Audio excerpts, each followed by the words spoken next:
வணக்கம். தலைப்புச் செய்திகள். வாக்களித்த மக்களுக்கு நன்றி தெரிவிப்பதற்காக நாளை திருச்சி செல்கிறார் முதல்வர் விஜய். ஜோசப் கல்லூரி மைதானத்தில் பொதுமக்கள் மத்தியில் உரையாற்றுகிறார்.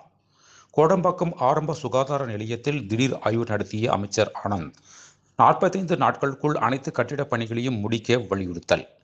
சிங்கப்பெண் சிறப்பு அதிரடிப்படைக்கு 18 போலீசார் நியமனம் செய்து தமிழக காவல்துறை உத்தரவு. அரையிறுதியில் தோல்வி. ஆசிய கோப்பைக்கான இந்திய அணியில் இடம்பெறும் வாய்ப்பை இழந்தார் வினேஷ் போகத். நீடித்த உழைப்பு, உற்பத்தி செலவு குறைவு ஆகியவை காரணமாக பிளாஸ்டிக் கரன்சிகளை புழக்கத்தில் விட ரிசர்வ் வங்கி திட்டம். அனைத்து உயர் நீதிமன்றங்களும் ஒத்திவைக்கப்படும் தீர்ப்புகளை 3 மாதங்களுக்குள் வெளியிட வேண்டும். உயர்நீதிமன்றங்களுக்கு உத்தரவிட்டது உச்சநீதிமன்றம். தமிழகத்தில் வெற்றிப்பள்ளி என்ற புதிய திட்டம் தொடர்பான அறிவிப்பு விரைவில் வெளியிடப்படும். தமிழக பள்ளிக்கல்வித்துறை அமைச்சர் ராஜ்மோகன் தகவல். தமிழக காவல்துறையில் காவலர்களுக்கு மாநில அளவிலான பணி மூப்பு அடிப்படையில் பதவி உயர்வு வழங்க வேண்டும். தமிழக அரசுக்கு மதுரை உயர்நீதிமன்றம் உத்தரவு. ஆள் பிடிக்கும் வேலை தொடர்ந்தால் கடும் விளைவை சந்திக்க நேரிடும். தவிகவுக்கு முன்னாள் அமைச்சர் RB உதயகுமார் எச்சரிக்கை.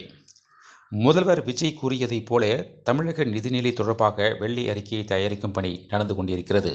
இன்னும் 2 வாரத்தில் வெள்ளை அறிக்கை வெளியிடப்படும் என அமைச்சர் மரிய வில்சன் தகவல். அதிமுக MLA-க்களை விலை பேசும் தவிகவின் நடவடிக்கையை தடுத்து நிறுத்த வேண்டும். ஆளுநரிடம் அதிமுக சார்பில் மனு. மேகதாது அணை விவகாரம் குறித்து அனைத்து கட்சி கூட்டத்தை கூட்ட வேண்டும். மார்க்சிஸ்ட் இந்திய கம்யூனிஸ்ட் கட்சியினர் வலியுறுத்தல். மேலும் விரிவான செய்திகளுக்கு அரசியல் ராஜ்யம் மின் இதழை படியுங்கள். நன்றி, வணக்கம்.